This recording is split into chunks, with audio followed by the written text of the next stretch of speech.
Tatiana Fiuza é diretora de inovação da Sociedade Rural do Paraná, professora convidada do TFPR, atua na construção de sistemas de gestão da inovação baseado na ISO 56002-2019 e há 21 anos atua no mercado com ciência, tecnologia e inovação. Mestre em Propriedade Intelectual e Transferência de Tecnologia pela UEM e mestre em Geografia pela UEL. Em 2022, foi indicada na lista da Forbes entre as 20 mulheres que atuam no Brasil com inovação e agtechs. Bem-vinda, Tatiana, que vai proferir para nós a palestra intitulada Será que tudo que é diferente é inovação? Então, com vocês, Tatiana Fiuza. Obrigada, Rogério. Obrigada, professor Antônio. Rogério, pelo convite. Eu vou compartilhar aqui a minha tela com vocês para a gente conversar um pouco, né, nesse próximo momento aí da palestra sobre inovação. Vou compartilhar minha tela toda para entrar aqui. E aí eu acho que eu paro de ver vocês. Só queria aquele ok que vocês estão vendo a minha tela, por favor. Ainda não, Tati. Não? Chegou? Agora dá para ver. Agora sim. Perfeito. Então tá bom, pessoal. Hoje a ideia é falar um pouquinho, né? Eu trouxe essa provocação, será que tudo que é diferente é inovação? E aí eu já começo me desculpando, né? Vou me apresentar um pouco, mas já começo me desculpando que com certeza está numa sala com quase 100 designs, vocês vão julgar muitos meus slides. Então, por favor, não façam isso, tá? Aí aqui, tentei aqui dar o meu máximo, mas, por favor, já deixa aqui os meus desculpas em relação aos slides. Mas vamos lá, então. Eu gosto de, né, trazer um pouco da minha trajetória, né, como o Rogério me apresentou, eu sou jornalista de formação, apesar de não atuar com jornalismo já há bastante tempo. Hoje eu lidero as áreas de inovação da Sociedade Rural do Paraná, nós temos um parque tecnológico, um ambiente onde a gente promove o empreendedorismo, que é a GoSRP, e um hub de inovação co-criado. Muito do que eu vou falar aqui para vocês, ele vem dessa bagagem, né, de todos os meus anos de experiência no mercado de trabalho com inovação, mas também muito da questão dos meus mestrados, né, que eu desenvolvi tanto na UEM quanto na UEL, que eu acabei atuando nessa linha teórica da inovação também. Aqui tem o meu @ do Instagram, quem quiser me seguir. Bom, a grande pergunta assim, que eu queria começar se você usa IA, acompanha tendências e faz bons projetos de design, será que você é inovador? E aí eu vou trazer muito essa questão do diferente com a inovação e do design inovador do profissional, né, desse profissional que vai se formar ou já está formado, que vai atuar como freelancer ou numa agência, ou enfim, vai ter a própria empresa. Qual o perfil que a gente também procura quando a gente fala de um design de inovação? O primeiro ponto que eu queria traçar com vocês é o seguinte: existe uma diferença grande entre o que é feito da forma artística, o que é feito da forma criativa, para o que é inovação. Então, quando a gente fala do design, o design, diferente de outros setores, ele já gera o valor per si, né? Então, qualquer atividade que vocês forem fazer dentro desse escopo do design, já é para trazer um posicionamento da marca, uma valorização de um produto, um reposicionamento, né, de uma área, uma comodidade ou um conforto. Então, a gente sempre está falando de aprimoramentos que a gente chama de incrementais, sejam na funcionalidade, na ergonomia, na estética, na clareza da informação, como que eu vou me comunicar e como que eu uso essa comunicação. Isso são essenciais, mas não se trata da inovação. Quando a gente fala de uma inovação sistêmica, envolve um critério rigoroso de reconfiguração e adoção desse mercado, né? E como que esse novo, ou tecnicamente novo, ele entra e se posiciona no mercado. Então, é esse paralelo que eu quero fazer com vocês né? Não só entendendo o diferente nas funcionalidades, por mais que elas sejam relevantes, tá? Mas aqui a gente faz o primeiro recorte, entendendo esse aprimoramento como um aprimoramento incremental. Bom, vou iniciar trazendo a questão do que é inovação, e aí eu quero já dizer para vocês que o termo inovação está muito banalizado já há um bom tempo.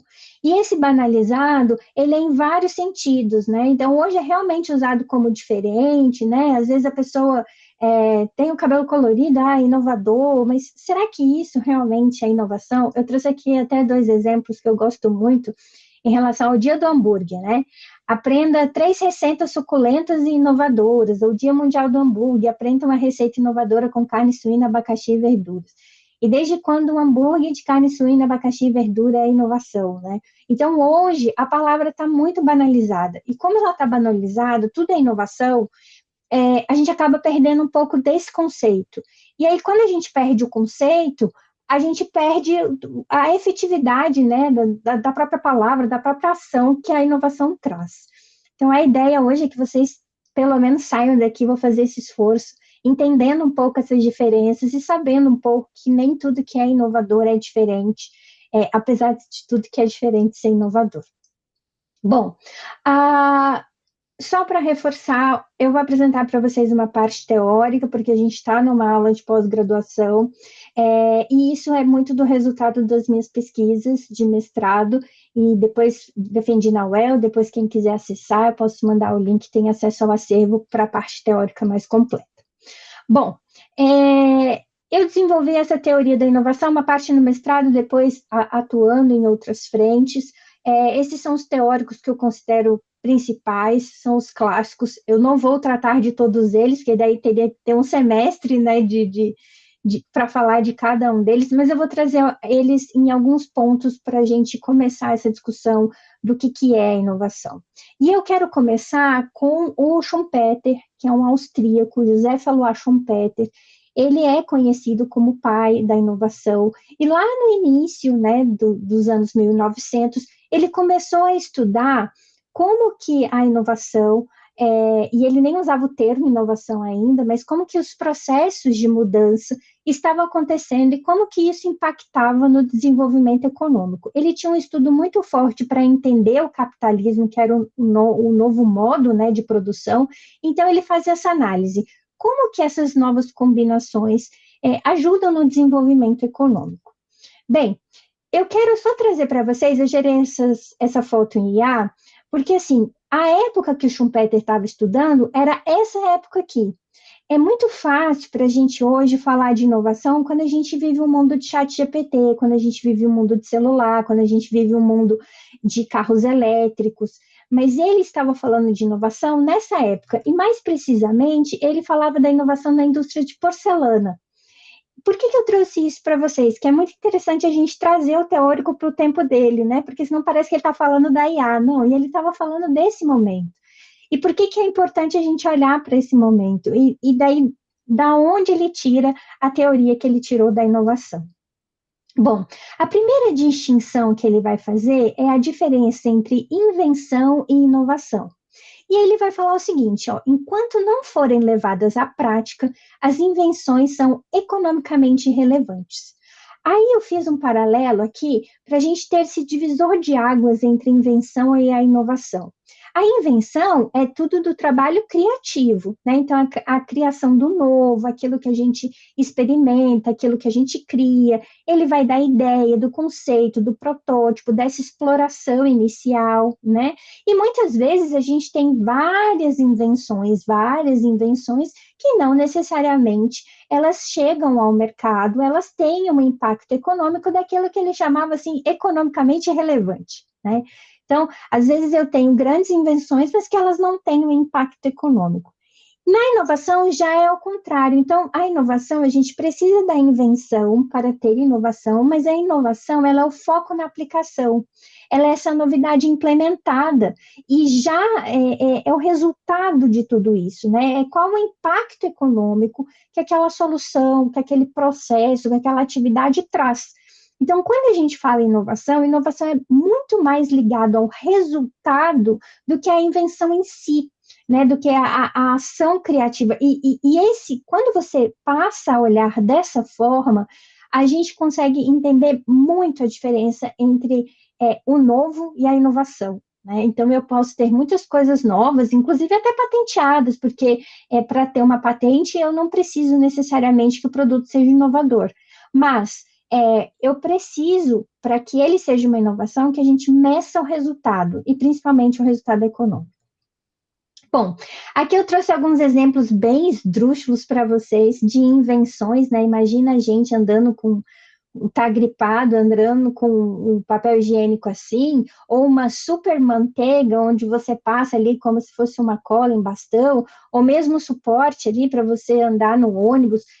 Claro que são aspectos esdrúxulos que eu trouxe a vocês, mas só para a gente ter essa clareza de que nem toda invenção, por mais que ela tenha uma funcionalidade, aqui eu tenho uma funcionalidade de praticidade, aqui eu também tenho uma funcionalidade de praticidade e economia, e aqui eu tenho uma praticidade, entre aspas, de conforto. Então, separando mesmo essas duas coisas, nem sempre aquilo que traz um benefício, seja ele de funcionalidade, de atividade, é uma inovação ou tem uma adesão boa pelo mercado. Bom, aí o que o Schumpeter vai dizer lá em 1910? Né? Ele vai dizer o seguinte, ó, produzir, então o sistema de produção, significa combinar materiais e forças que estão ao nosso alcance. Produzir outras coisas ou as mesmas coisas com métodos diferentes significa combinar diferentemente materiais e forças. O que ele está dizendo? Quando eu uso materiais e forças para produzir algo, para produzir uma solução, né, ou as mesmas coisas, só de jeitos diferentes, eu estou fazendo combinações, tá? Então, combinar diferentemente materiais e forças.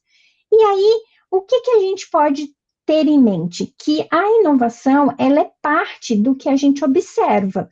Então, toda inovação, ela parte de algo que a gente observou para quê? Vou voltar. Para que a gente possa produzir outras coisas, ou as mesmas coisas, combinando jeitos diferentes, ok?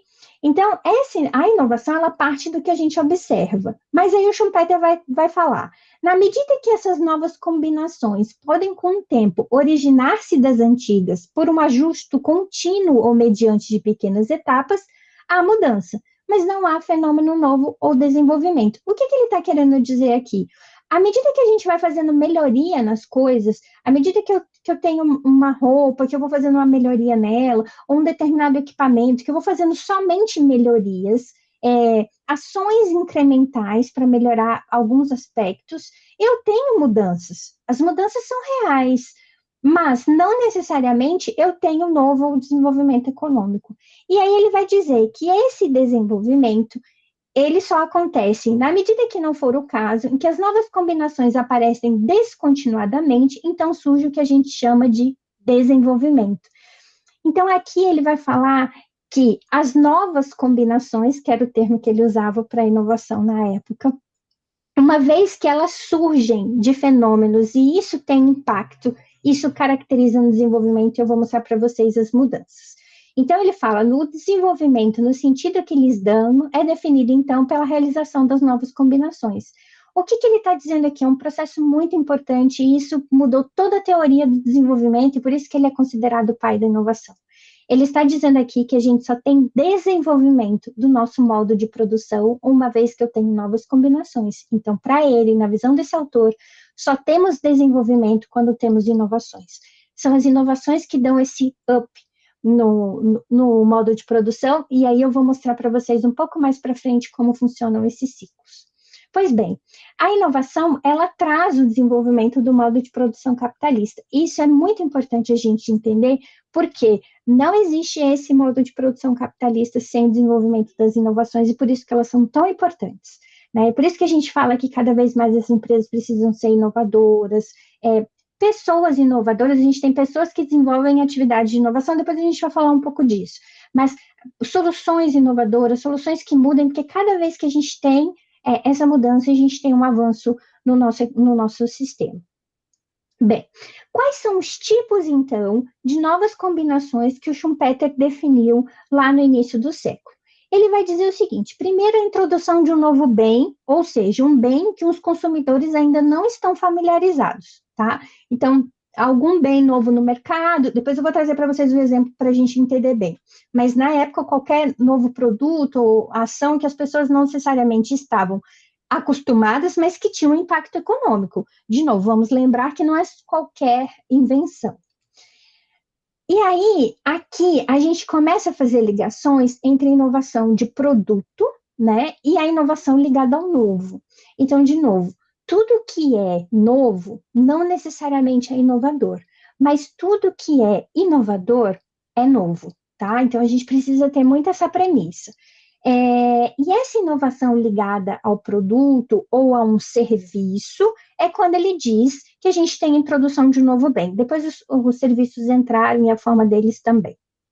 Bom, o segundo contexto é quando ele fala que é um novo método de produção, ou seja, um método ainda que não tinha sido testado pela experiência do próprio ramo da indústria de transformação, que de modo algum precisa ser baseado numa descoberta científica nova. Então, não é necessariamente uma inovação de processo, que é o que a gente chama aqui, ela não necessariamente vem de uma atividade científica. Ela consiste, né, da forma como as pessoas manejam comercialmente uma mercadoria. E aí a gente vai falar muito daqui para frente de modelos de negócios inovadores, formas diferentes de vender produtos, serviços, né? E aí a gente trazendo para 2026 toda essa realidade de internet que a gente tem. Bom, então aqui ele está falando do que a gente chama de inovação de processo, produzir de uma forma diferente aquilo que a gente produzia. Anos depois, a gente teve o sistema toyotista, né, que mudou a forma como a gente produzia os carros, que era antigamente do sistema fordista, e isso trouxe toda uma revolução industrial. Então, a inovação de processo, ela está muito ligada a essa questão da indústria. Ou mesmo, o que a gente pode considerar numa maneira macro uma inovação de processo? Eu estou aqui dando uma palestra para vocês estão em casa, ou estão na sala, ou estão deitados, né? Estão estudando, a gente está à distância, eu estou em Londrina, tem outras pessoas em outras regiões. A forma da gente conseguir se comunicar de maneira interativa, isso é uma mudança de processo, é uma mudança do processo da aula, né? Do que a gente está falando. Então, são mudanças mais estruturais, ok? Terceiro item que ele vai trazer, a abertura de um novo mercado, ou seja, um ramo particular da indústria de transformação, né, que o mercado não tinha entrado. Eu vou trazer também para um exemplo, eu tenho um cliente aqui em Londrina, que ele atuou muitos anos em indústrias gráficas na parte de embalagens. E aí agora eles estão montando uma nova linha de embalagens, mas para a indústria farmacêutica. Ele não atuava com esse setor, ele está tendo que fazer várias mudanças na empresa, mudar o maquinário. Quando uma empresa ela entra no novo mercado com esse determinado produto, ela tem uma expansão muito grande de competitividade. Então, atuar em mercados diferentes, em mercados que a gente fala nichado, que são mercados específicos, né? Por isso que hoje a gente tem tantas análises, principalmente no varejo, né? Classe A, B, C, D e E, jovens, geração Z, X, Y, alfa, porque a gente vai analisando esses nichos e tentando cada vez mais criar novos mercados para cada determinado nicho, né? Então, essa abertura do novo mercado para uma empresa era inovação para o Schumpeter. E aí, a gente tem essa inovação desses segmentos, né? Um caso clássico da CIMED, né? Quando era uma indústria farmacêutica, e quando lança o gloss, né? Com cheirinho, e tem toda aquela questão do gloss ali em collab com a balinha fine. Então, são novas possibilidades que uma própria indústria tem de vender seus produtos, mas para mercados distintos. E aí, na quarta, ele vai falar que é a nova fonte de matéria-prima. Isso aqui, gente, é muito importante hoje, principalmente quando a gente fala de engenharia de novos materiais. A gente já teve muita diferença do ferro, do aço para o plástico. Hoje a gente está falando em biopolímeros, né? Toda vez que a gente tem uma mudança de estrutura da matéria-prima, vejam, carros a combustão e carros elétricos, e quando a gente tem essa mudança de matéria-prima, isso impacta muito em ações inovadoras e no que isso vai refletir no mercado. Então, aqui a gente tem um olhar muito grande para inovação em novos materiais, e eu acho que o design, ele se apropria muito bem, não é uma área que desenvolve novos materiais, mas é uma área que se apropria muito bem para entender os novos materiais e trazer novas funcionalidades, novas ações para determinadas soluções, produtos e etc. Bom, o quinto item, para na visão schumpeteriana, é o estabelecimento de uma organização em monopólio. Vejam só, lá em 1910, ele já falou assim, olha, uma indústria, quando é monopólio, a gente conhece vários monopólios, né?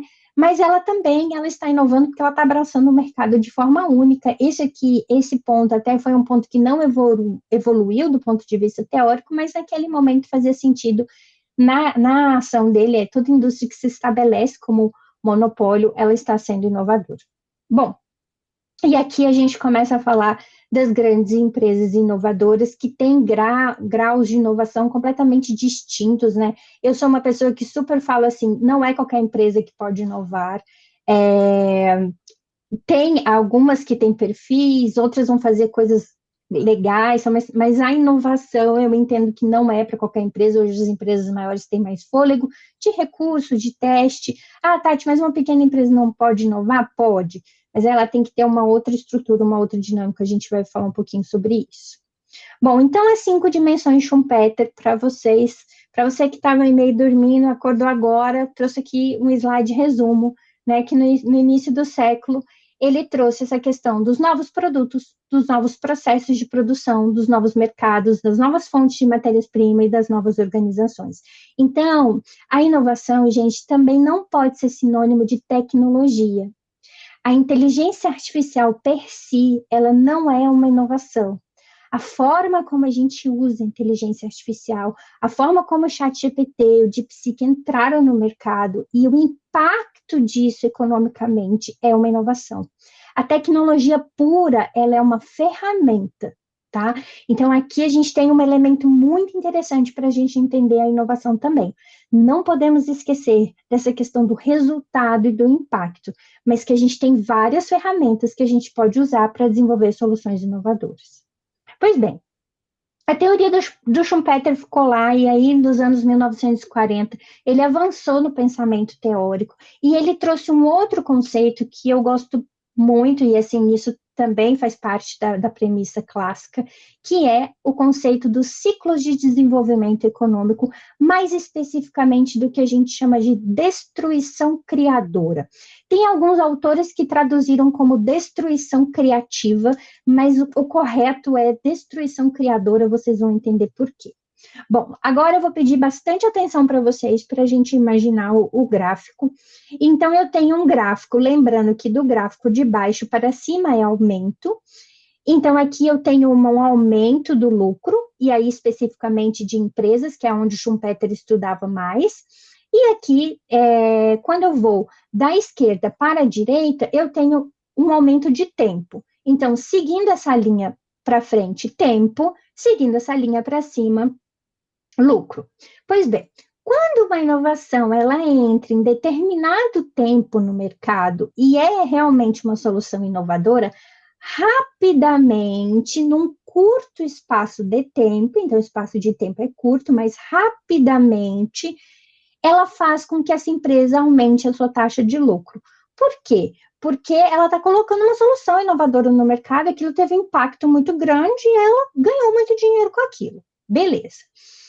Só que, em determinado momento, ele vai dizer o seguinte, que as revoluções, elas modificam periodicamente a estrutura da indústria, dos novos métodos de produção, a fábrica mecanizada ou eletrificada, a síntese química, os novos confortos. Aí eu adoro essa parte, e eu trouxe para vocês, ó, novos confortos como estrada de ferro. Eu tenho certeza que vocês nunca não sabem nem o que é andar num trem. Então, ele dizia novo conforto, ó, automóveis, aparelhos domésticos, elétricos, nova forma de organização, quais os movimentos das fusões das grandes empresas, a lã, né, o algodão, olha, o algodão americano na época, o cobre, as novas rotas comerciais. Então, ele vai falar que pequenas revoluções modificam muito essa lógica do nosso sistema. E aí a gente tem, por exemplo, um período que a gente está vivendo agora de guerra, que a gente tem instabilidade geoeconômica, e isso impacta muito no desenvolvimento de países. Vamos supor que, a partir de agora, a gente não tenha mais acesso ao combustível. O que nós vamos fazer, né? Então, há mudanças que são mudanças estruturais que, na teoria dele, a inovação dá conta. E como que ela dá conta? Então, primeiro, uma vez que eu tenho um elemento que eu preciso colocar uma solução, porque toda inovação ela nasce de um problema. Então, eu tenho um problema. A empresa foi lá, colocou essa inovação no mercado, cresceu no lucro, até chegar aqui, o que aconteceu? Alguém foi lá e copiou. E quando alguém copia, eu começo a ter uma disseminação daquela solução. E quando alguém copia, se eu comprava de um único fornecedor, agora eu posso comprar de várias pessoas. Então, a taxa de lucro dessa empresa cai. Então, eu tenho um ciclo aqui. A inovação, ela não dura para sempre. Nada é inovador para sempre, pessoal. Porque o iFood, eu até vou até falar do iFood, da Airbnb, são inovadores. Eles são. Eles foram em um momento mais até do que eles são hoje. Porque à medida que vai disseminando, né, eles precisam continuar esse ciclo. E é por causa disso aqui que muitas empresas e instituições precisam continuar inovando. Porque se elas não inovam, no caso da empresa, elas não têm o lucro, e é o lucro que sustenta essa empresa. Né? Então, aqui a gente tem um ciclo de desenvolvimento muito significativo desse fôlego da inovação. Só que quando ele foi fazendo essa análise teórica, ele foi chamando esse ciclo que ele cria e ele destrói. Uma vez que eu tenho uma inovação e ela entra no mercado e aí ela é disseminada, eu destruí o sistema antigo. E aí eu vou trazer um exemplo para vocês que eu adoro muito de destruição criadora, que é muito recente. O que a gente teve muito recente que destruiu uma forma que era assim, amplamente usada por todo mundo? O Pix.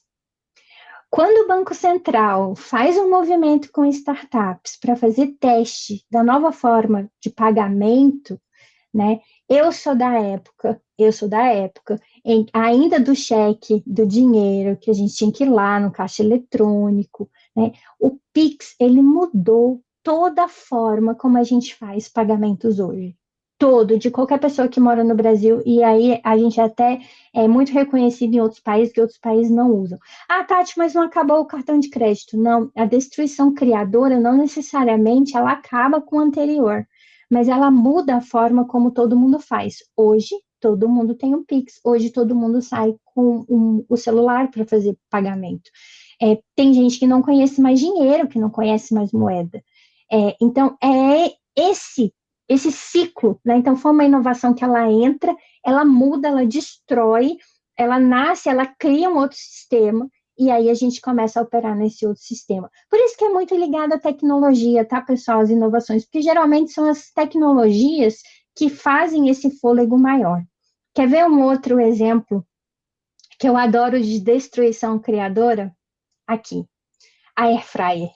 E aí, por mais que as casas tenham fogão, micro-ondas, hoje todo mundo cozinha numa air fryer. E é muito engraçado, porque vocês podem pensar que a destruição criadora ela é automática. Não, demorou um tempo até da Valita da Philips lançar primeiro com a patente, até a patente cair em desuso e o pessoal começar a copiar e a disseminar. Né? Hoje a gente tem diferentes marcas, tipos, que parece forninho, que funciona com barulho, sem barulho, que esquenta, que não esquenta, mas a gente tem uma nova forma de cozinhar.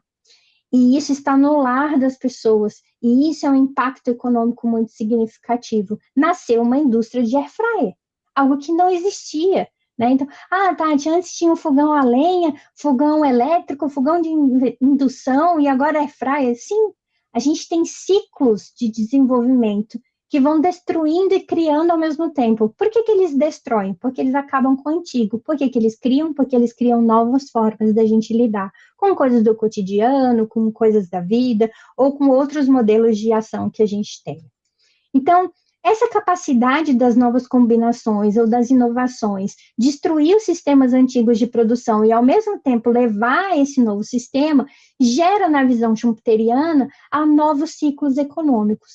E aí, ele vai chamar esses ciclos de ondas, tá? E aí a gente chama de ondas longas. Então, a primeira onda demorou 6 anos, quando a gente tinha o têxtil, né, 60 anos, desculpa. A segunda onda, ela vem com 55 anos. A terceira onda, que a gente tem a eletricidade, os químicos, com 50 anos. A petroquímicos, eletrônicos, a aviação, 40 anos de desenvolvimento. Aí isso foi refinando agora para o software, né, para as mídias, 30 anos. E aí a gente imagina um ciclo muito mais rápido agora com inteligência artificial, os robôs, os drones e toda essa parte que a gente vem vivenciando. É claro que, né, pessoal, ele morreu bem antes dessa teoria ter consolidado, isso aqui é uma projeção e uma análise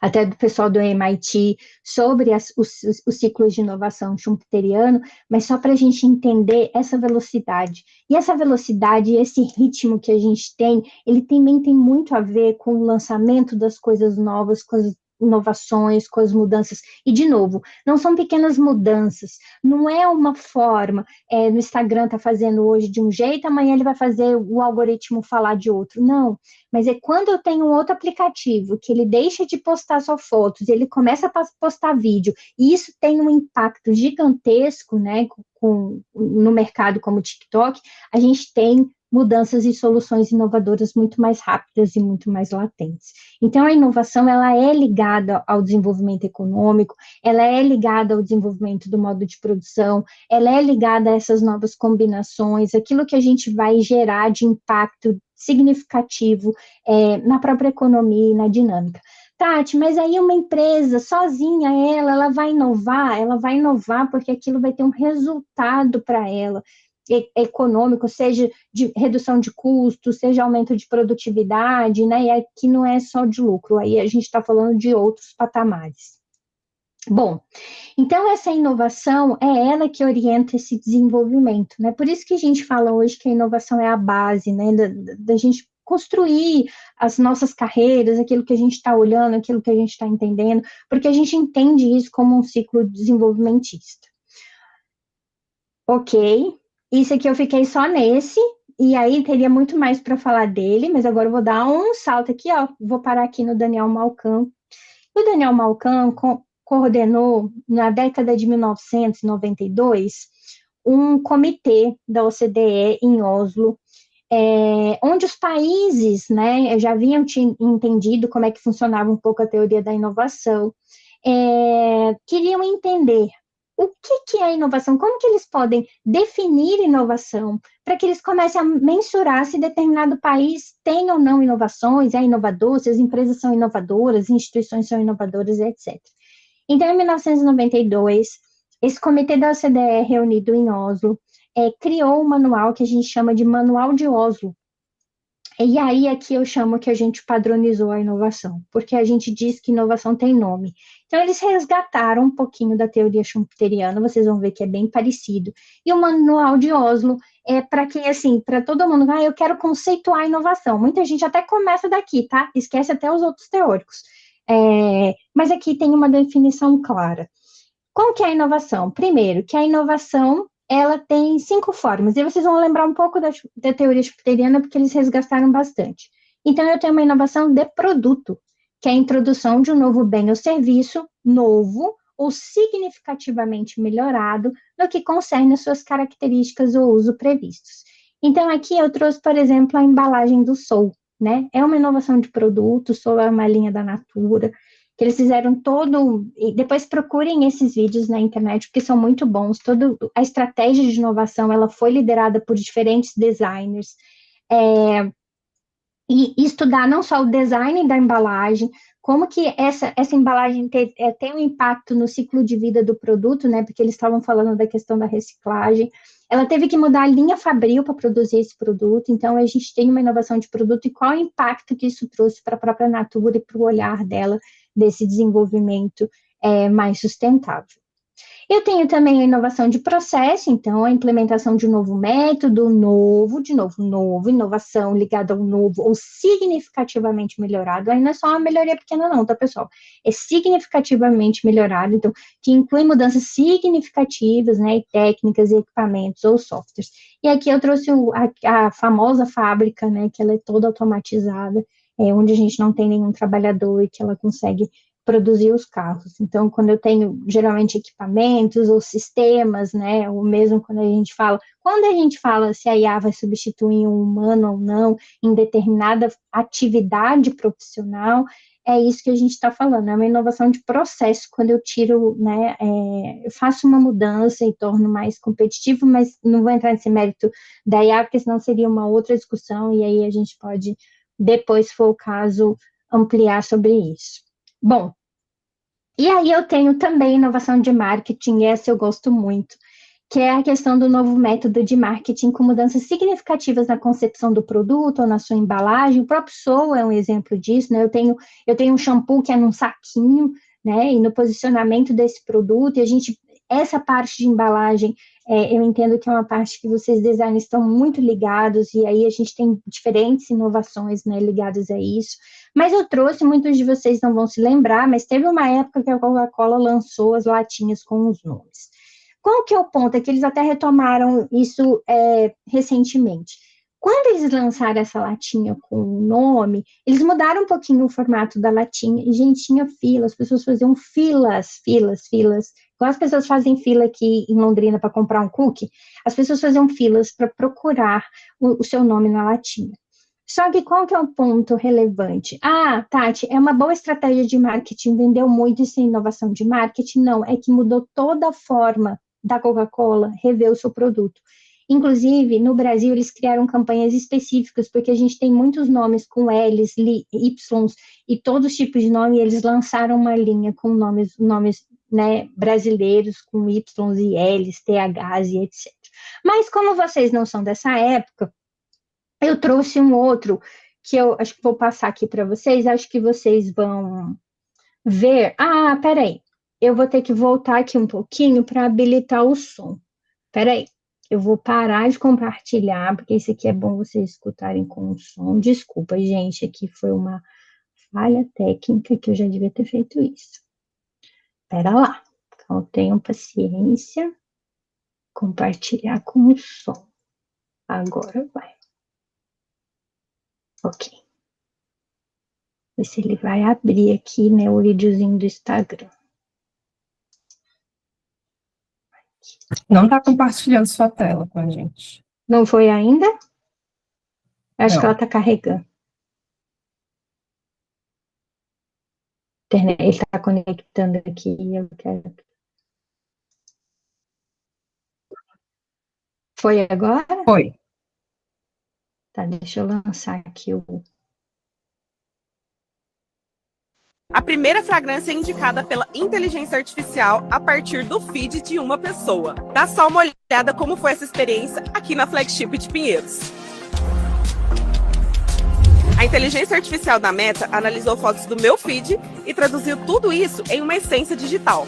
Depois veio a arte da perfumaria do Boticário, transformando essa essência em real. Foi assim que cada convidado sentiu sua fragrância pela primeira vez.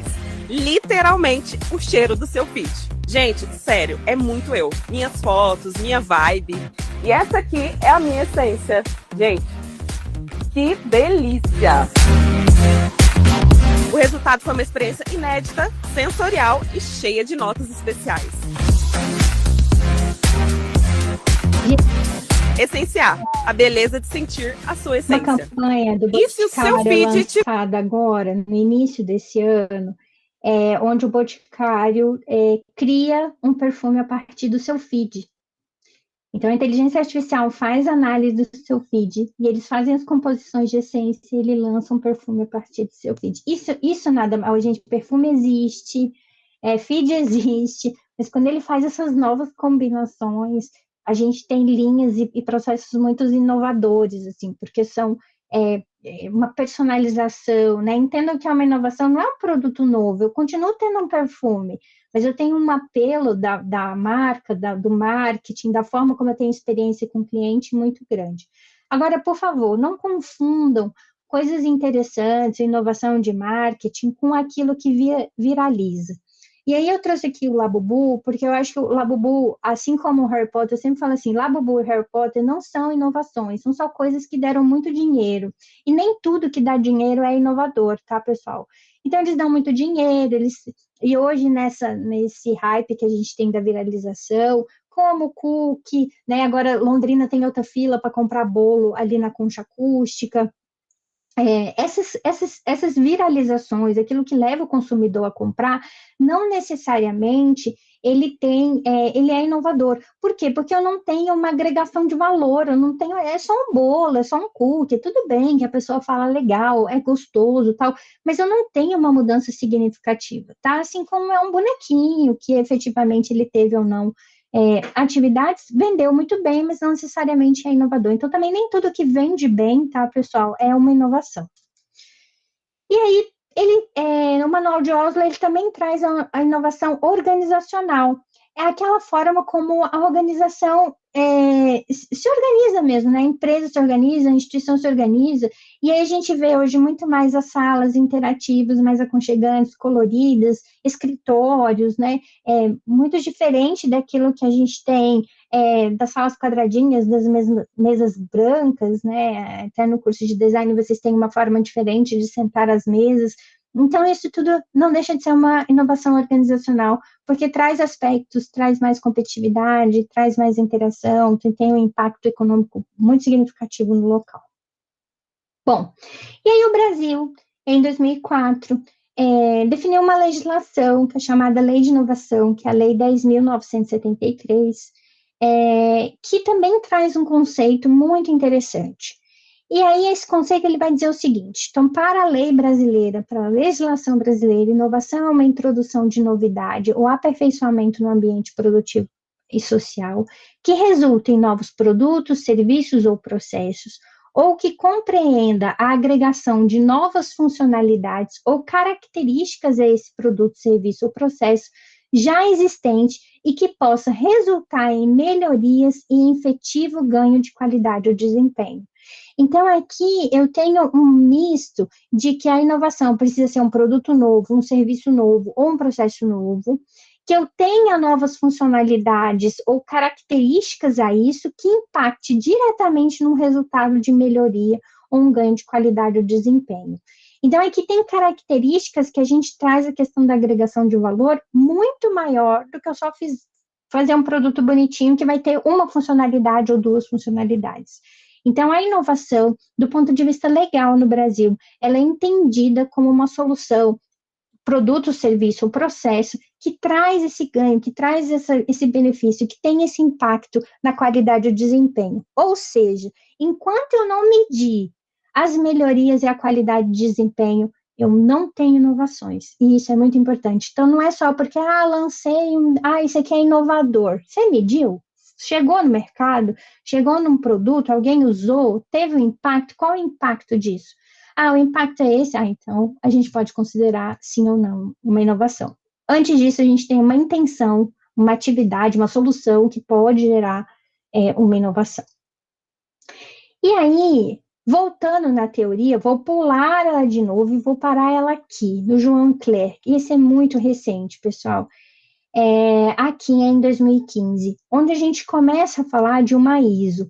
A ISO, ela é uma padronização internacional, onde várias empresas seguem para determinados processos terem sistemas de qualidade. Então, uma ISO que a gente conhece muito é a ISO 9001, que é a ISO de sistema de qualidade.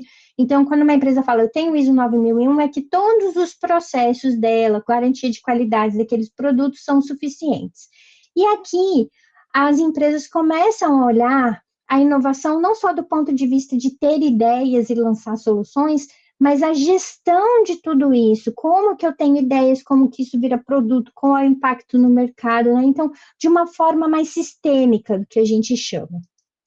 Aqui, de novo, dava para a gente falar só sobre ela, mas eu quero trazer para vocês que é muito recente, saiu a ISO 56006, 56.000 de 2020, é onde ela traz conceitos, vários conceitos ligados à inovação. A gente tem a ISO da propriedade intelectual, o Brasil está discutindo agora a norma 56.001, que é a que vai certificar empresas para inovação, mas o que eu quero trazer para vocês é basicamente o conceito que a ISO traz de inovação. Vejam que aqui é toda uma construção de conceitos, tá, pessoal? Eu não acho que inovação é um conceito só, é uma construção de conceitos.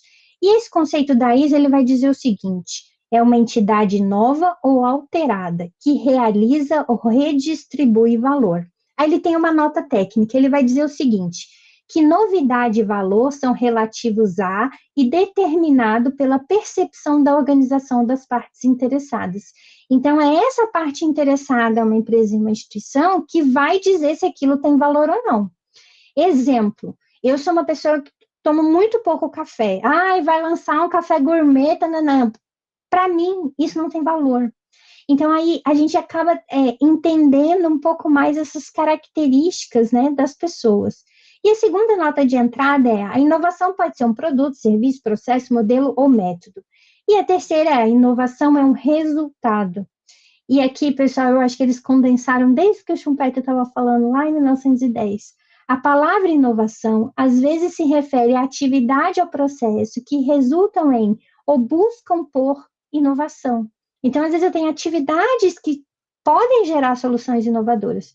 Mas quando a inovação é usada nesse sentido, convém que a gente use a palavra, então, atividade de inovação, tá? Então, a inovação, ela é o resultado. Se eu não tenho resultado, se eu não tenho os dados, a agregação de valor, qual foi o impacto, quantas pessoas usaram, quanto que vendeu, diminuiu o custo, diminuiu riscos, enfim.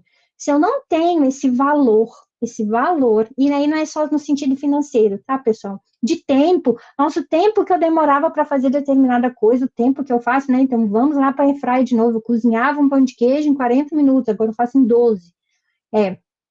Isso, a agregação de valor, ela tem muito impacto na inovação, então a inovação é resultado.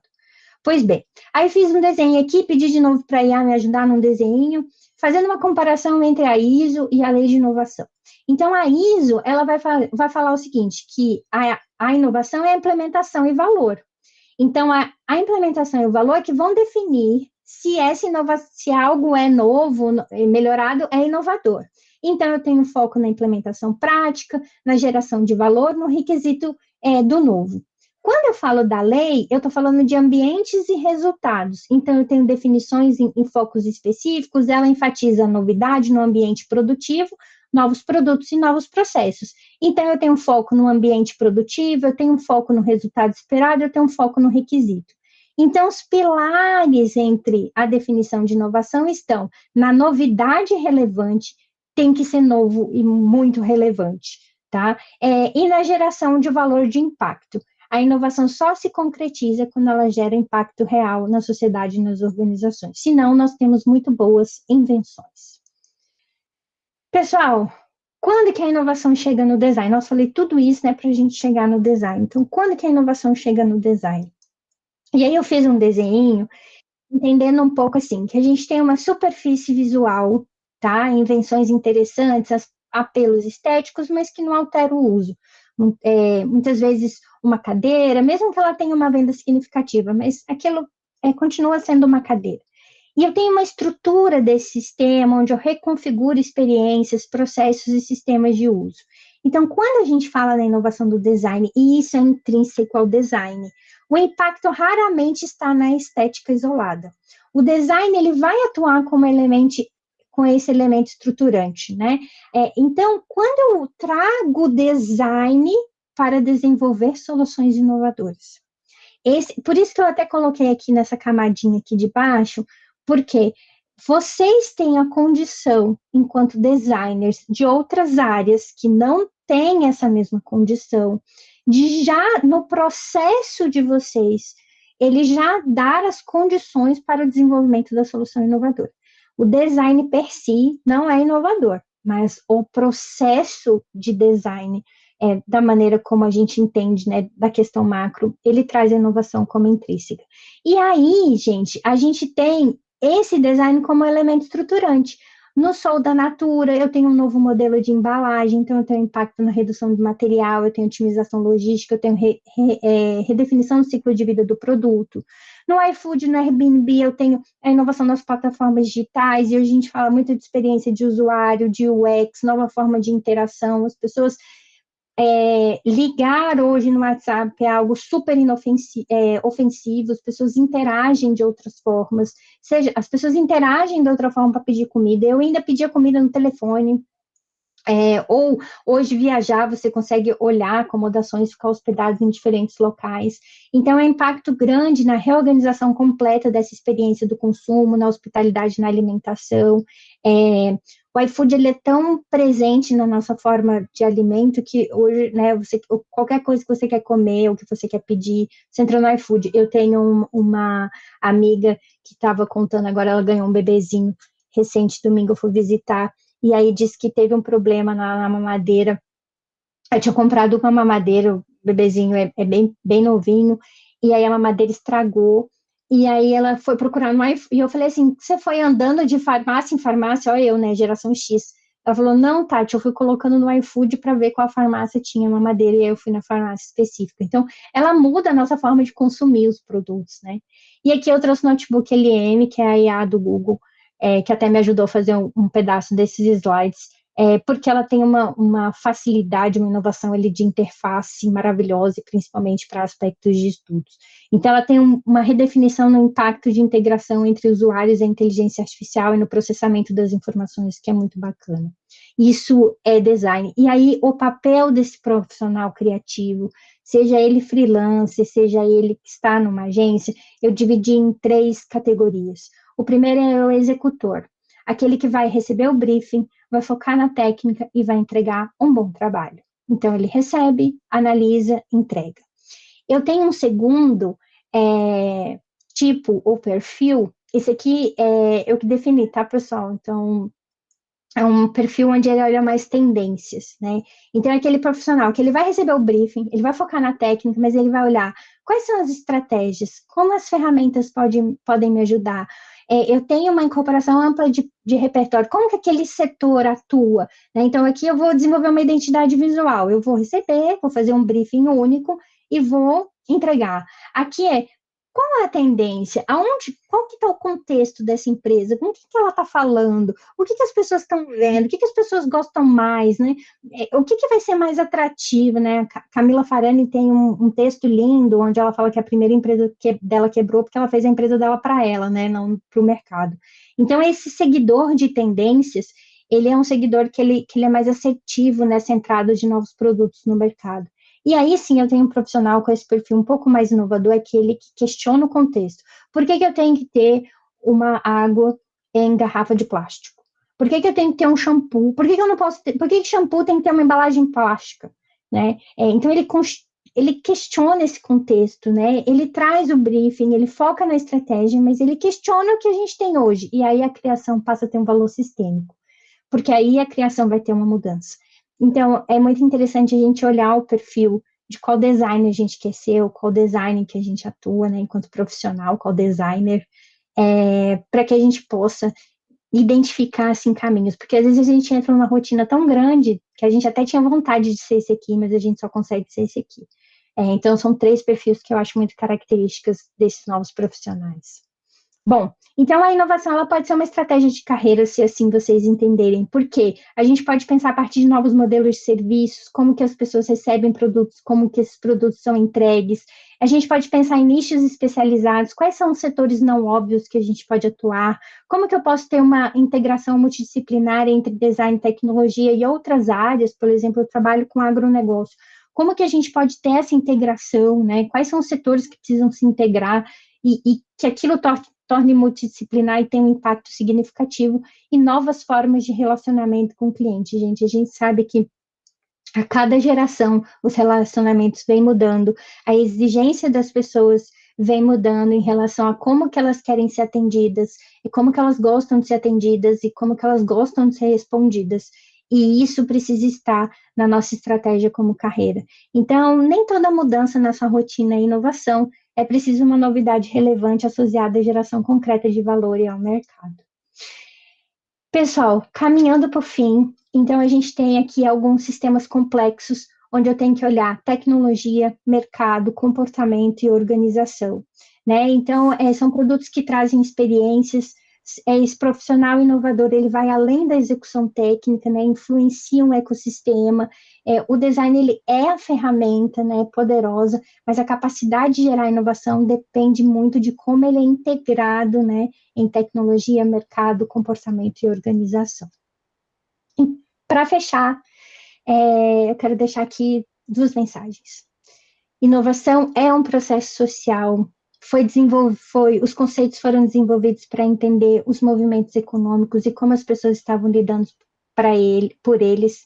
Inovação é de pessoas para pessoas, né? Eu não faço inovação só, como eu falei para vocês, uma máquina per si, ela não é inovadora.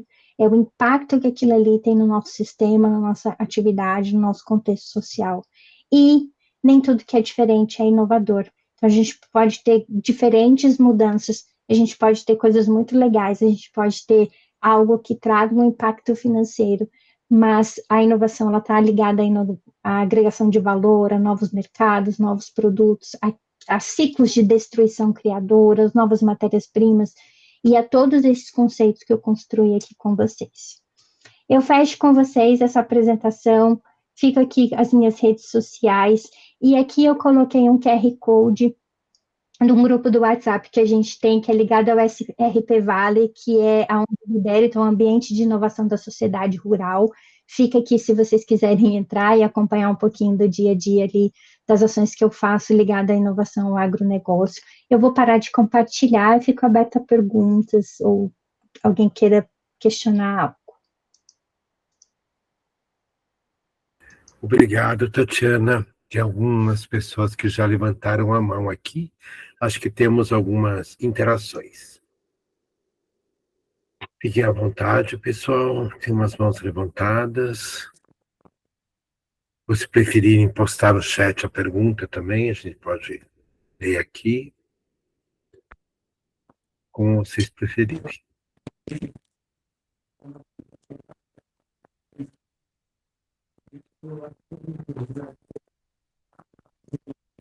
Eu não estou ouvindo.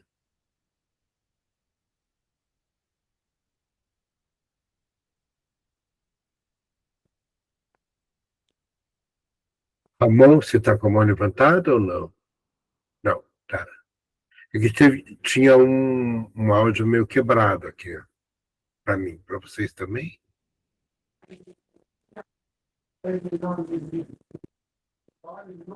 É na Camila. Estou te ouvindo, Camila.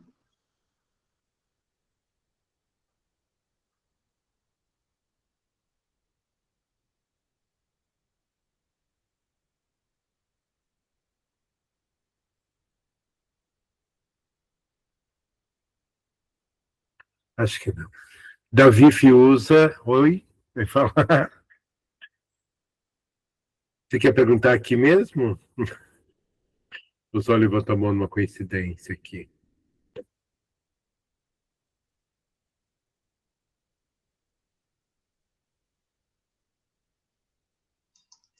Acho que ele só errou. Acredito que ele tem outros canais para fazer uma pergunta. Acho que a Anne levantou a mão ali também, né? Anne. Oi, o Davi, enquanto o Davi resolve o microfone,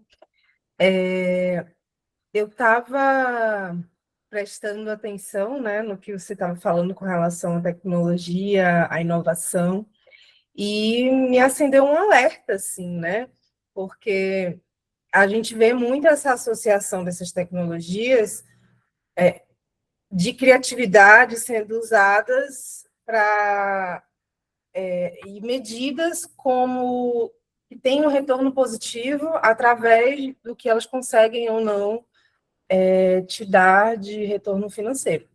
Então, me faz pensar sobre isso, né? Sobre essa forma também que esse mercado é lido desde, né, pelos próprios autores ali, né, que são figuras que têm um arquétipo específico e vão construindo essa linha de pensamento ao redor da indústria, enquanto eu vejo, por exemplo, que essas tecnologias de criação, elas também existem dentro dos nossos próprios processos de convivência, né, de existência social em tudo, né? Então, eu consigo enxergar dentro do design, especialmente também do design de produto, aquele que acaba indo um pouco para a arquitetura, nessas construções de, né, aquelas ideias que vêm de Bauhaus, então, aquelas cadeiras super específicas, que conseguem acomodar a coluna de tal forma, ou que permitem que a gente use o espaço de diferentes maneiras, com uma mesma estrutura,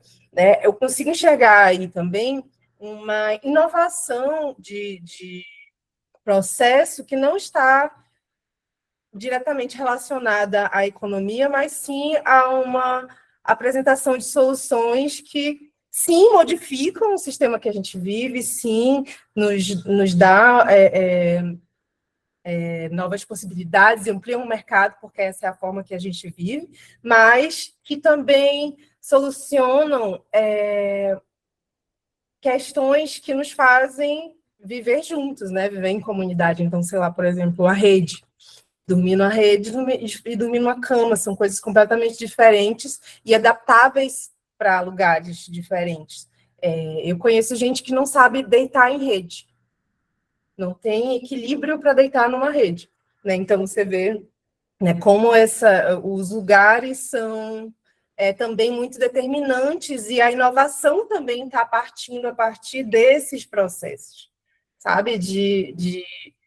Em que o design em si, ele também é uma inovação a partir do momento que ele também consegue suprir essa necessidade que não necessariamente está a partir dessa ideia criativa, né? Não necessariamente respondendo a um capital, mas a uma necessidade humana, né? Uma necessidade mais,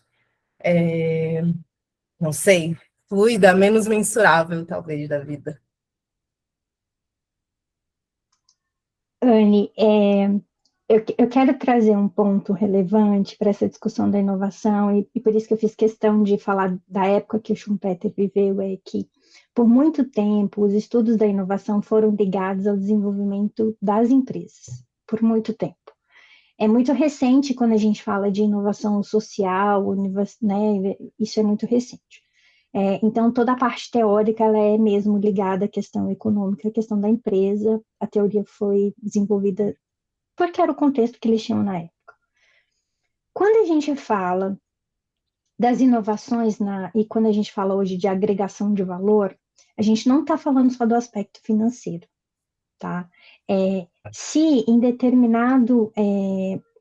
vou usar o seu exemplo da questão da cama, né? Por que a gente passou a dormir em cama? Porque era mais higiênico, tinha menos contato com os animais, né? Tinha a questão do conforto e etc. Então, vamos dizer assim, a cama, em determinado momento, foi uma inovação. Eu falei para vocês que inovação não é para sempre. Só que o design, ele traz um elemento criativo até a construção da coisa. Depois disso, o impacto que isso vai ter e como que a gente vai medir o impacto, aí a gente fala de inovação. Então, assim, o design per si não é inovação, mas ele cria todas as condições para que a gente tenha soluções inovadoras. Eu acho que esse conceito precisa ficar claro para vocês, porque senão vocês vão dizer, tudo que é design é inovação, e isso não é real, né? Mas é o design que dá muito suporte nesse sentido. Não nesse sentido necessariamente, né, de que todo design é uma inovação, mas sim nesse âmbito unindo todas essas ideias que você trouxe, que são as que vão formando um conceito, né? Então, as pequenas revoluções que modificam o sistema, essas ferramentas que nos ajudam a dar soluções, então, pensando mais nesses aspectos mesmo do que necessariamente de dizer que o design é um design só que é uma inovação só por ser um novo design.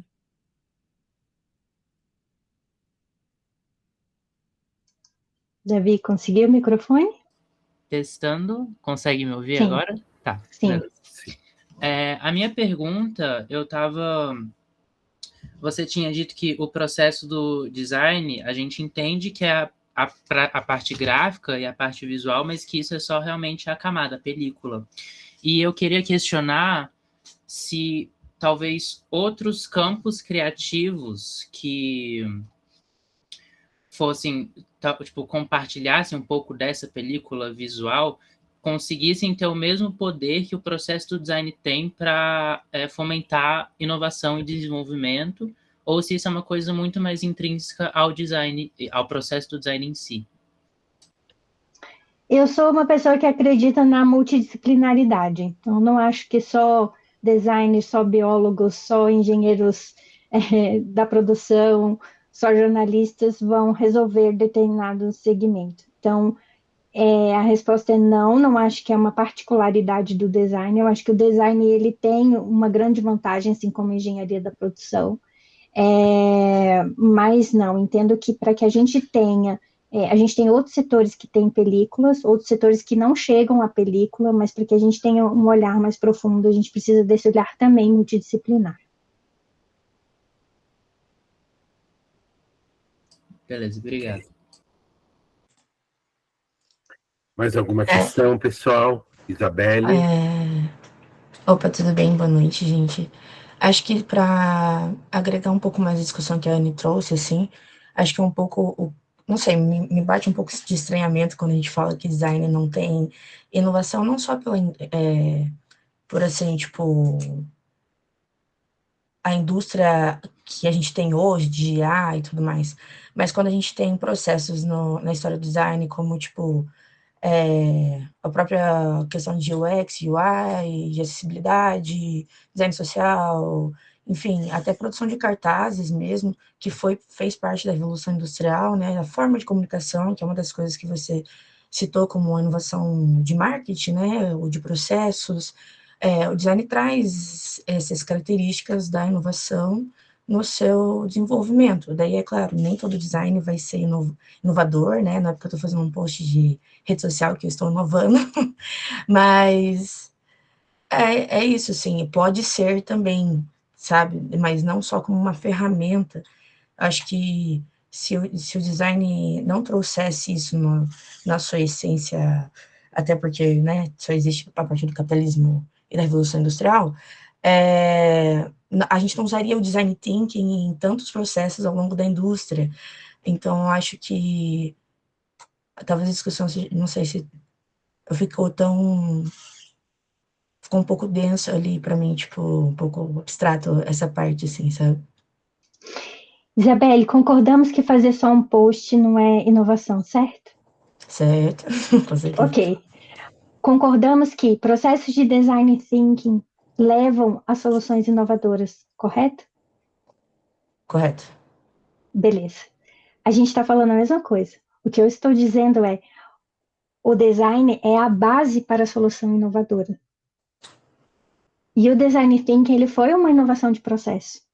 Perfeito. Ele é a base. Mas entendemos, vou voltar ao seu argumento, que só fazer um post, só fazer um bom design, eu não estou inovando. Então, nem tudo que é um design bonito é uma inovação. Eu posso ter um post lindíssimo, Sim. e aquilo não necessariamente vai ser inovação. Agora, quando eu tenho um processo pensado, que é aquela camada do profissional inovador, quando eu tenho um modelo de negócio pensado, quando eu tenho um olhar, eu estou trabalhando para ter soluções inovadoras. E isso eu não discordo. É exatamente a atividade inovadora, na Beatriz. Eu acho que ele é múltiplo, assim, sabe? Eu acho que tem essas duas camadas juntas, porque é uma atividade inovadora, mas também pode ser só estética, que é o que você traz, Sim. assim, muito do ponto de argumentação. Sim, pode ser só estética, como a arte também pode ser só estética, mas desse ponto da teoria própria da inovação, a gente pode classificar muitas novidades no design, assim, que o design trouxe na sua história como inovadoras. Então, eu gostei bastante, assim, da aula, acho que essas perspectivas são muito ricas, assim, sabe? Que você trouxe. Obrigadão. Imagina. Muito bom. Ana Beatriz, quer colocar alguma coisa? Fique à vontade. Eu comecei a divagar um pouco, eu não sei se eu estou viajando demais, mas pensando assim na forma com que a gente vive. Por exemplo, antes os cômodos eram todos fechadinhos. Então, você entrava numa casa, a cozinha era um cômodo, a sala era outro cômodo, a lavanderia outro cômodo. E isso seria uma inovação na forma com que a gente mora hoje em dia, essa cozinha aberta, não ter mais essa separação de ambientes. Isso seria uma inovação? Sim, é uma inovação organizacional, mas não significa que a cozinha aberta na casa da Ana Beatriz e a cozinha fechada na casa da Tatiana, quando a Tatiana for fazer uma cozinha aberta, ela vai estar inovando. É isso, a inovação ela não é para sempre. Em algum momento ela foi e ela mudou a forma como a gente lida com as nossas casas, mas ela passou. E aí depois vai vir uma outra questão, que aí ela vai sempre trazendo esse ritmo, sabe? Entendi. Não, e daí a outra pergunta seria se a inovação ela é sempre positiva. Porque, Não por exemplo, necessariamente. Eu tenho uma bomba de Hiroshima que foi uma grande inovação nuclear e ela não foi positiva. Não necessariamente. Ótimo. Não então, necessariamente. porque eu vejo muito isso, assim, a gente querendo inovar o jeito de morar, nossa, conceito aberto, a sala integrada, isso fez com que a gente, eu vejo que nós estamos morando em lugares piores, porque eles sugerem esse conceito como algo inovador, mas que não traz qualidade de vida. Então, o que será que é uma inovação, né, nesse sentido? A inovação não necessariamente é positiva. Por exemplo, a gente fez drone para carregar coisas, para a gente receber comida, não para atacar bomba em outro país. Né? Então, não necessariamente as inovações são positivas, não. Aí também isso é muito do ser humano, né? Nós não somos nem bons nem maus. Nós somos bons e maus ao mesmo tempo. Sim, Somos obrigada. terrivelmente criativos.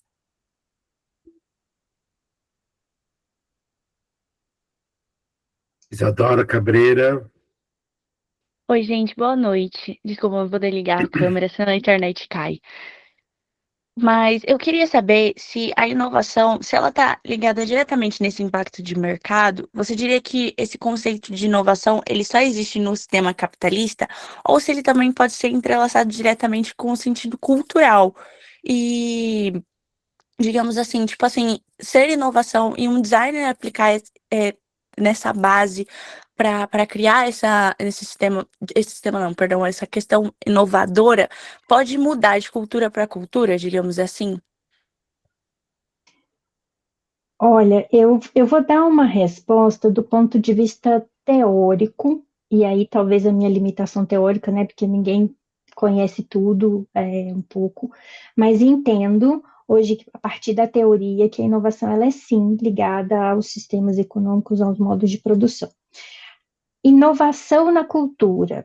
Aí eu precisaria de um outro repertório, que eu acho que eu não tenho condições para responder. Entendo que a cultura ela tem outras características, né? Tem espaços criativos, tendências, religiões, hábitos, que daí eu acho que a teoria que eu estudei não dá conta. Então, respondendo da visão dos estudos que eu faço, sim, estão ligados a estratégias mais econômicas. Eu acho que não tenho repertório para te falar se a gente tem linhas e ações de inovação na cultura. Mas adoraria se vocês estudassem, depois eu pudesse ler artigos sobre isso. Sim, só pensando. Essas ideias ótimas. Que lindo esse posicionamento ético, Tatiana. Obrigado por esse ensinamento também. Isabelle, fique à vontade. Desculpa, eu tenho outra pergunta agora. Acho que eu queria Nada se saber a sua desculpar. opinião. Tá, tudo bem. Nada se Obrigada. desculpar. Eu queria saber sua opinião, assim, tipo, você acha que é a melhor forma de demonstrar esse valor do design? Porque você começou falando que, tipo, o design, por si, ele já agrega valor, mas na indústria, a gente tem sempre que demonstrar esse valor por várias formas, com dados, mostrando o processo, ou o visual, né, realmente já às vezes demonstra valor, enfim, mas com a sua experiência, queria saber qual que é a sua opinião, assim, pessoal, sobre isso. Hoje, a gente fala que esse valor ele está muito ligado à parte interessada. Então, ao consumidor, ao perfil do consumidor. É ele que vai enxergar esse valor ou não. Então, eu posso ter uma característica, eu posso ter uma solução. Eu trabalho com startups do agro e às vezes eles têm uma solução interessantíssima que resolvem problemas interessantíssimos de mudança climática, de impacto, de produção mais sustentável. E talvez foi desenvolvido algo tão interessante que na hora que chega no agricultor, ele não vê valor naquilo, né? E não porque a solução seja ruim, é porque ele não consegue interagir. E aí eu acho que nos cabe muito, muito estudar segmentos de mercado. Estudar tendências e segmentos de mercado e posicionamentos e áreas. Então, por exemplo, a gente tem muita diferença de uma geração X para uma geração Z, uma geração X feminina para uma geração Z masculina, ou de homossexuais, de trans, tem muita diferença. Né? Tem repertórios diferentes, tem desejos diferentes, necessidades diferentes. Então, a gente precisa ter um olhar muito atento às diferenças, muito atento às diferenças, e a gente só consegue ter olhar atento às diferenças, a gente também é multidisciplinar.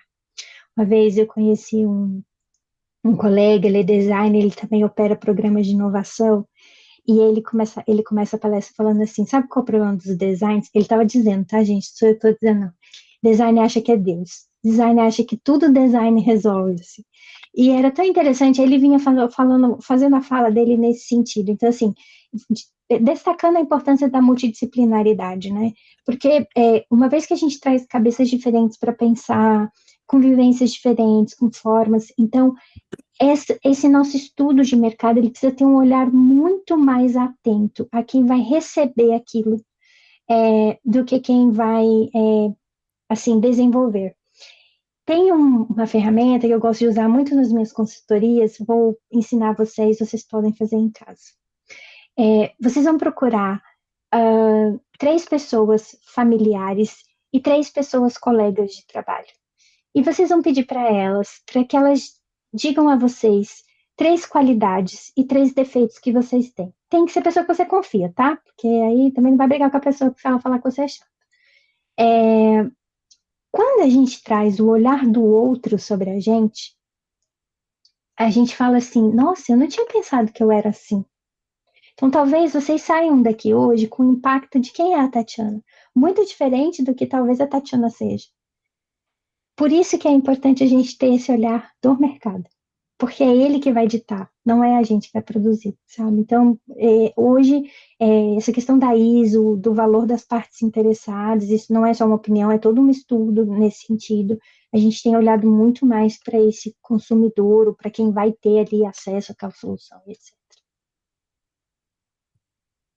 Ok, obrigado. Acho que temos mais uma questão. João Pedro.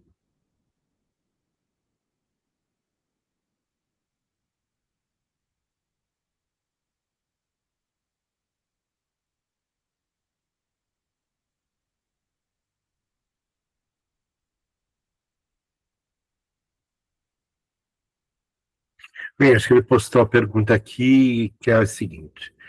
A gente fala muito de inovação, mas quase tudo que é realmente novo nasce cercado de patentes e preços altos, o que acaba virando design para elite. Na sua opinião, como o designer pode parar de criar apenas desejos de luxo e começar a projetar soluções abertas que cheguem de verdade na mão de quem mais precisa e resolvam problemas reais do dia a dia da base da pirâmide? Perfeito. Depois eu posso voltar e dar uma palestra sobre propriedade intelectual, mas você trouxe um ponto importante da questão das patentes. É um mito, que toda patente protegida é para trazer algo caro, tá? Isso é um mito. Alguns produtos são patenteados e eles são caros por isso. Mas outros produtos são patenteados, têm registros, para que justamente outras pessoas possam usar. E aí eu vou trazer um exemplo para vocês. Não sei se vocês sabem, mas o IAPAR, hoje chamado IDR Paraná, desenvolve há muito tempo um feijão biofortificado. É um feijão que já vem com ferro, já vem com uma quantidade de vitaminas específicas. É um transgênico, então a gente tem que cuidar. Eu sou contra transgênico. Esse feijão, ele é transgênico, ele traz ferro. Por que que ele foi desenvolvido? Para suprir carências alimentares de comunidades que não tinham que comer. Então, se a pessoa comesse duas conchas daquele determinado feijão, ela tinha muito mais nutrientes do que um feijão comum. Esse feijão, ele passou por um processo de cultivar, que aqui a gente chama que é uma forma de patenteamento no Brasil, das sementes, justamente para que ele pudesse ser licenciado para o maior número de pessoas. Porque uma vez que você não protege, você não vai dizer que aquilo é seu, né? Então, você pode, se você tem uma patente, você pode ter a patente e doar, ou você pode ter uma patente e explorar. Então, essa questão da patente depois daria até um outro tema, mas eu acho que é um tema relevante da gente entender, então é mito só patente a preço alto. Mas a sua pergunta específica, como que as inovações elas podem trazer resoluções para quem parte da base da pirâmide? Nem toda solução inovadora ela é inacessível para todo mundo. Tá? E aí eu vou trazer muito exemplo para vocês, que é o seguinte, a gente já tem hoje uma camada populacional com celular, bom, ruim, da última geração, fraco, mas a gente tem uma camada que tem acesso. A gente tem uma camada da população que tem acesso ao que a gente chama de rede social. E essa semana eu estava até comentando, meu marido estava comentando de uma trend que está rolando de um filho falando da padaria da mãe, né? Isso virou uma trend, não sei se vocês viram, mas tem uma trend rolando, ele faz uma brincadeira com a padaria da mãe. Se você olhar por trás da camada de todos os problemas que a gente tem, as redes sociais, TikTok, Instagram, elas foram muito democráticas com a base da pirâmide, principalmente com a base da pirâmide empreendedora. A gente consegue ter acesso a pequenos bares, a pequenas confeitarias, a pequenos artesãos, a pequenas formas de atuação. Tem gente que hoje faz desenho, vende desenho por plataformas. Isso é um acesso inexplicável. Então, eu acho que é só o olhar. De novo, temos inovações que são inacessíveis? Temos. O carro elétrico é um exemplo. A gente queria ter um, mas hoje talvez a gente não tenha condição financeira. Mas, por exemplo, hoje todo mundo com acesso à internet tem acesso à IA. E ela é uma grande inovação em todas as formas. A gente não sabe ainda como que vai ser o mundo antes IA e depois IA. A gente está aprendendo. Não é só na parte criativa, na parte dos processos empresariais, na dinâmica, até na produção do campo, gente. Até se tem percevejo na soja, não tem. Então, eu entendo que eu acho que é muito generalista a gente dizer que a inovação é só para altas elites, né? A gente precisa ter uma dinâmica maior de interação. Ok, obrigado.